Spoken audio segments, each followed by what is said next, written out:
Hey everyone, welcome to Reddit Readout. Today we are checking out Entitled People. Story 1. Manipulative Stepdaughter. My single stepdaughter goes out drinking/partying after work late last night. This morning she asks me to pick up her son's medication for hyperactivity and for me to pay for it because she's broke. I tend her son while she's gone, so I'm forced to do this or I'll suffer with the hyper kid. She asked her daddy first and he told her he'd pay for it. How manipulative can a person be? Oh, and she and her son live here rent-free. Story 2. Coworker acts like he can treat people any way he wants to. Title equals TLDR. I have a coworker who I'll call Pete, who is known for being extremely abrasive and even flies that distinction like a flag as a point of pride. On multiple occasions, he has yelled at coworkers in front of customers whether he was out of line or not, even doubling down hard when he was. When customers try to speak up for the person getting yelled at, he yells at them. He directly tells them that if the person he yelled at has a problem with him, they can take it up with the owner.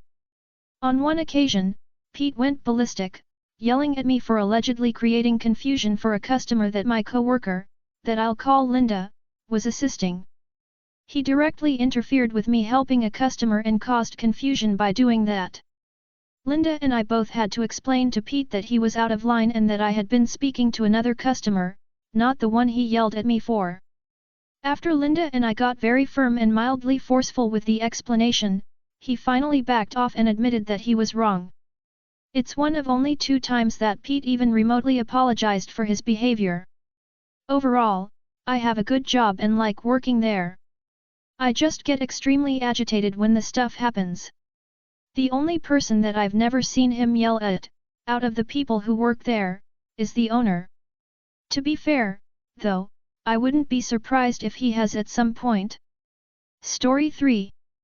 Elderly neighbor pays for nothing, complains about it. For context, my neighbor we'll call L. L is older, has a lot of health issues. To be nice, my husband and I put her on my phone plan, extended out internet and TV to her, as well as gave her a key to our car so she would have transportation. All of which is free for her, we don't charge her anything for any of it. Recently I lost my job, so we have had to cut expenses including internet and TV. We mainly watch Netflix and switched to just Ethernet through a different provider, saving nearly $200 a month. Here is where the entitlement comes into play. She decided us switching is inconvenient for her even though we were about to head over to set up streaming services for her. She called my husband and threw a tantrum saying she's gonna return our key to the car, find a different cell phone provider, again she doesn't pay for any of it, and figure put her TV situation. She then proceeded to talk about how she can't afford it and it's essentially our fault. I'm sitting here laughing at the audacity. Who complains about free shit? Story 4. Redditor discovers their stolen credit card was used to book a flight, so they cancel the ticket. Thief then contacts Redditor telling them they want the flight rebooked. Can't cross-post to this sub, so the original post is here. Story 5. My cousin is badzes when dealing with an entitled Karen. Amber is one of my many cousins, and she's got quick wit and sarcasm like no other. When we hang out, not even my friends mess with her because they know she can tear anyone a new one, if you know what I mean. Amber always gets me laughing and surprises me with her sarcasm and wittiness.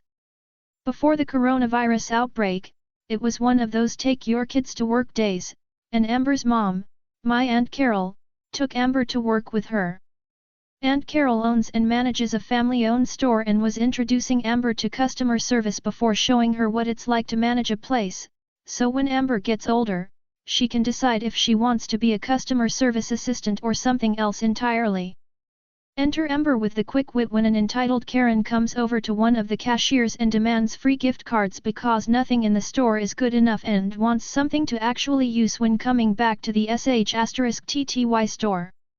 When the Karen demanded to speak to Aunt Carol about the sub-par merchandise, my aunt explained she doesn't give out free gift cards, especially to rude customers who insult her employees, who are doing their job and making honest money. Amber later told me the Karen had one of those squeaky, high-pitched voices that got higher the angrier she got. The Karen was middle-aged, but she sounded like a preteen boy whose voice just broke. When the woman demanded more free stuff, Amber was furious with the Karen, who was now insulting her mom. Aunt Carol is the kindest person you'll ever meet, and Amber is fiercely protective of her. Amber's a tiny firecracker, and this was when she launched, and I'd have paid good money to watch her tear this Karen a new one. Ma'am, they say with age comes maturity, but with you, I really think it missed the mark. No one with your helium voice should be subjected to dealing with you on any normal day, weekday, or otherwise, so either buy stuff and leave, or just get the heck out now, okay? Amber said this word for word, and I died laughing when she told me. The entitled Karen was fuming, and she demanded the small employee who didn't know her **ing place be fired. My Aunt Carol said, "This is my daughter. She doesn't work here. I can't fire her. I wouldn't fire her for this, either. She doesn't tolerate bullies, and a bully is what you are. Please leave now, ma'am." The Karen was fuming but left, and right after, Amber texted me the whole story. Freaking hilarious. I don't think that entitled Karen will be going to my Aunt Carol's store anytime soon. Freaking bad *SS, Amber. You rock, little cousin, and deserve a raise for that quick wit comment. Story 6. Do any of you have good replies to name dropping?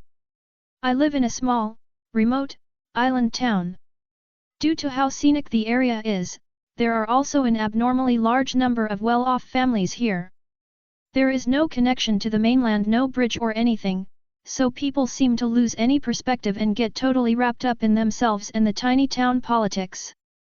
Name dropping is a constant thing at work, dealing with other parents at kid activities, everywhere.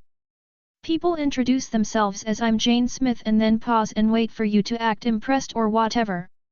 At work they expect discounts and special treatment. The same people also immediately demand to know how long you've lived here and your first and last name.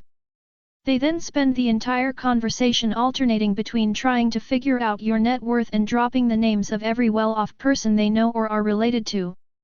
So my question is, how would you respond to the name dropping? So far I've responded with sympathy a few times. It's okay. I'm sure no one even knows what that means. I'd love to hear some funny comebacks or real-life experiences with a name dropper and how you dealt with them. Story 7. Asshole customer. Old man comes into Tim Hortons I work at. He's here every Thursday. Anytime this guest uses the bathroom he dirties the toilet beyond use. He's obese so he can't really wipe properly, so he leaves **T on the toilet and all over. Guest comes to the counter screaming at my supervisor that we need to learn how to clean our bathrooms when we haven't done it yet because there was no toilet paper, so he had to wipe his ass with his hand. Supervisor apologizes and brings toilet paper to the bathroom. Guest exclaimed that he always keeps his bathroom clean and that we should be doing it every 5 minutes. He hits our supervisor and sits down where he doesn't get up for 8 hours after that. Supervisor tries to kick him out but our owners say he's a paying guest. Who is in the wrong? Story 8. I dumped your clean wet clothes on the dirty floor so that I could wash mine. The Bad Neighbor Chronicles. To those who were waiting on an update to the Tish saga, I'm sorry for going missing in action, again. It's the end of the school year, and things are getting thicker than grits in a July sun. One consolation is that I have a new VP story that I may just share. Believe it or not, it involves the Black Eyed Peas. This will be the last story about Tish because I have another bad mom to talk about from this cursed apartment complex, a bad mom who turned out to be a weird sort of delicious punishment for our former landlord. But I digress. Back to Tish. We all know that Tish was a bad mother and a worse neighbor, but before the sexy pool surprise, hubby and I were still trying to be pleasant with Tish and her son, Jay, because we were suckers who did sucker shit like that. Tish made it hard, though. Harder than the patrons of the rumping shop she opened up every other weekend above our heads. See Vibes Cartel and Spice for audio. Tish also had the organization and time management skills of Derek Zoolander on Smack. She was late to work almost every day, which she blamed on Jay. Why do I care? How do I even know? Because hubby and I didn't need an alarm clock to wake us up for work. We had the very reliable and consistent shrieks and sobs from upstairs, and they were very effective. Tish's courtesy as a neighbor also quickly declined over the year she and Jay lived above us. I guess she figured that once the whole complex could recognize her mating cries above the wails of the zoo 2 streets down, did I mention we lived near a small zoo, there was no need for pretense anymore. She stopped using garbage bags and instead dumped her trash directly from her household bins into the complex dumpster, which meant that Jay would drag the overflowing trash bins downstairs every day, and sometimes morsels of their trash would bounce out of the bins during Jay's trek. On good days, this would be a SpaghettiOs can or an empty chip bag. On other days, this would be sanitary wipes caked with makeup or used toilet paper. Once, there was a used tampon on the walkway. To whoever bought the complex, we recommend holy water and 3 Hail Marys to seal the ick haunting that 0.25 x 1.5 inch spot of concrete. Tish also had a problem with the laundry room, the problem being she thought it was exclusively hers. I don't know what special permissions she thought her tenant agreement gave her, but bitch would start washing clothes at sunrise each Saturday, and when you walked into the laundry room on Sunday night, all 3 of the washers and all 3 of the dryers would still be stockpiled with lacy thongs and Batman jockeys. Now, one can argue that I didn't need to wash on the weekends. I could have washed in the evenings during the week. Problem was that everyone else in the complex washed their clothes on evenings during the week to avoid Tish. I tried to be patient. I'd send signals to Tish by slamming my front door and crying out to hubby, "I'm going to wash now." I'd drag my clothes bins on the concrete to alert her to my intentions. I'd lament loudly from the laundry room window that Tish was almost done. For a while, that regrettably passive-aggressive shit worked. Until it didn't. One Saturday, Tish got up extremely early to start washing. I know because I'd tried to circumvent her selfishness and got up early, too. She was in the laundry room when I got there, and she told me very coyly that she'd gotten up early to ensure her washing got done in time to give others an opportunity to wash. And because I was not yet the no-nonsense, blunt machete that I am today, I gave her the benefit of the doubt and went back to my apartment like the punk-ass butter knife I was.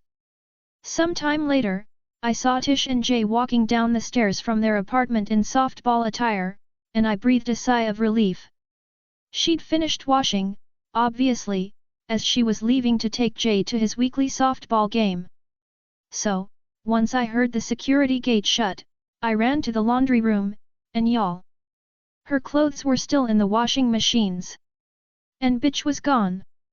I sighed in defeat and dragged my clothes back into my apartment. Hopefully the softball game would be quick. It wasn't. Sometime that afternoon, Tish and Jay returned. I watched them walk upstairs to their apartment. I waited for them to tidy up. Every time a leaf rustled or a lizard croaked, I leapt from the couch, thinking Tish had finally come down to get her clothes. Finally, I heard her door open. Then shut. And then I heard the security gate shut. Y'all. Tish and Jay were gone, again. And the clothes were still in the fucking washing machines. It was at that point I decided that I'd had enough. So, what do you think I did? Did I rush into the laundry room and dump all of Tish's damp clothes into their baskets? Did I deliver them dank and sodden to her doorstep and finally wash my own clothes? Of course not. Don't you remember that I was a sucker who did sucker things? My non-confrontational butterknife ass found a laundromat instead. When hubby brought it up to Tish the next time he saw her, he said she laughed coyly and claimed, "Oh, it just slipped my mind." It was after that when I decided it was time to switch to a new wash day. I had a chat with each of my other neighbors and determined that Tuesday night would be the best time. Finally, I'd triumphed. I, too, would have clean thongs and Batman jockeys. So, tell me why one Tuesday night, as hubby and I were watching TV and waiting for the timer I'd set for the washing machines to finish their jobs, did I get a knock at my door?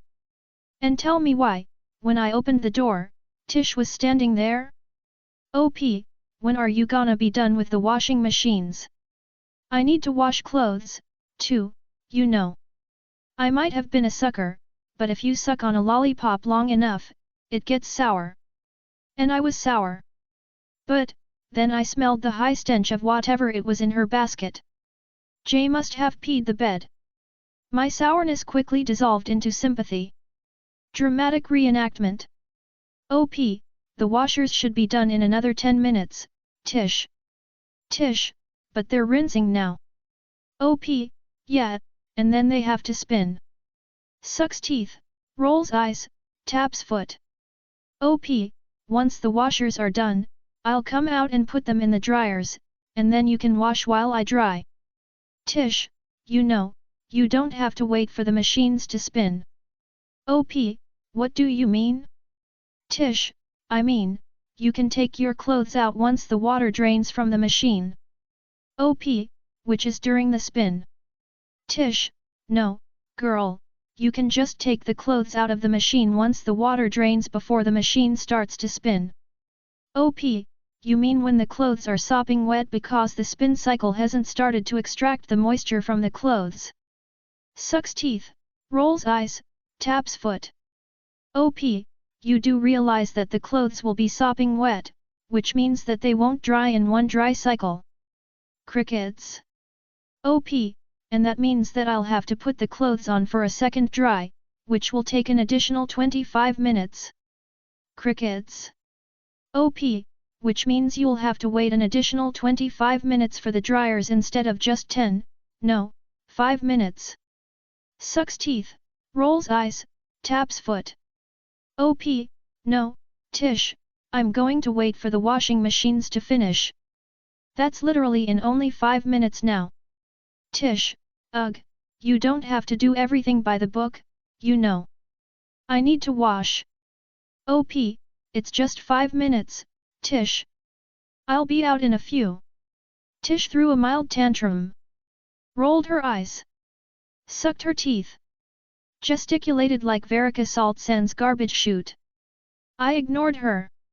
What could she do? Well, you did see the title. Literally 5 minutes later, I went to the laundry room and all of me and hubby's clothes were on the floor. To explain to you my deep disgust. No one cleaned the laundry room. Sometimes, hubby or I would sweep up the clumps of lint and dust and dirt, and sometimes various parts of cockroaches, but for the most part, the laundry room was filthy. Worst yet, it had been raining over the last week, so the floor of the laundry room was usually covered in a wet film of dust, lint, soil, and grass. My clothes were on that floor. Tish had put our clothes on that floor. Y'all. Y'all. Something inside my head fucking snapped. I threw open the washing machine that our load of clothes had been in and stood there for a few minutes watching Tish's sheets slowly sink below the stream of water. I thought of all the terrible things I could do. Throw bleach or chlorine in the water. Rip the sheets up. I stood there thinking of what I could do to exact my revenge. Since it was nighttime and I'd been gone for a while, hubby came looking for me. When he saw the clothes on the floor, he calmly turned and marched toward Tish's apartment. But guess what? Bitch wasn't home. She'd left Jay for a few minutes while she went hunting for KFC. Hubby came back to the laundry room, calm as a cucumber. Without a word, he reached into the washing machines just as the fill cycle was done and tossed them on the floor. He unplugged the washing machine, and the water drained out, wetting the floor some more. He plugged it back in, tossed our clothes and some of Tish's detergent into the washer. Then, he sat there against the door, guarding it until the washer was done. He then took our clothes, shoved them into the dryers, and put Tish's sheets back into the machine, still wet. I knew what he was thinking. How likely was it that Tish would check to see if the sheets were really clean? Who would suspect that wet sheets in a washing machine hadn't been washed? Oh, but wait, you may say. What about Tish? Didn't she return during the 25 minutes our clothes were washing in place of her sheets? Remember, she was at KFC, and sometimes the laundry just slips her mind. But y'all, I couldn't do it. Those weren't Tish's sheets. They were Jay's. As annoying as the kid was, he wasn't the one who threw our clothes on the dirty floor. So, I put some detergent in and let the sheets wash. I don't know what Tish was thinking when she returned and found me and hubby unloading the dryers. She didn't stick around for long, however. Just peeked really quickly into the washing machine with her sheets and then ran. Though we didn't get the revenge we wanted, it felt good seeing her eye the sheets she'd loaded into the machine more than an hour before still washing, mouth open in fear and disgust. Guilty minds can do so much more than we ever could. That's all for today. Please don't forget to like and subscribe.